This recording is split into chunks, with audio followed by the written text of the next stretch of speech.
আজ 15ই আগস্ট ৮০তম স্বাধীনতা দিবস। সেই উপলক্ষে পশ্চিমবঙ্গবাসীর উদ্দেশ্যে আমার একটি ছোট্ট নিবেদন।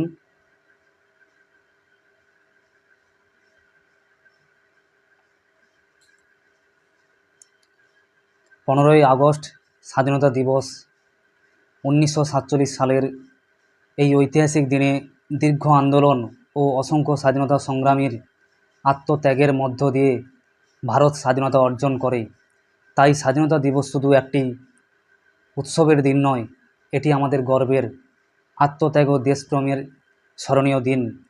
স্বাধীনতা দিবস উপলক্ষে সকল শ্রেণীর মানুষকে আমার তরফ থেকে আন্তরিক শুভেচ্ছা ও অভিনন্দন জানাই। এই বিশেষ দিনে জাতীয় পতাকার প্রতি শ্রদ্ধা জানিয়ে আমরা স্মরণ করি সেই সমস্ত বীর শহীদ ও স্বাধীনতা সংগ্রামীদের, যাদের আত্মত্যাগের বিনিময়ে আমরা পেয়েছি স্বাধীন দেশের নাগরিক হিসাবে বাঁচার অধিকার। আজকের দিনে আমাদের দায়িত্ব আরও বেড়ে যায় দেশের ঐক্য, শান্তি, সম্প্রীতি ও গণতান্ত্রিক মূল্যবোধকে শক্তিশালী করার পাশাপাশি সমাজের উন্নয়নে প্রত্যেককে নিজের ভূমিকা পালন করতে হবে।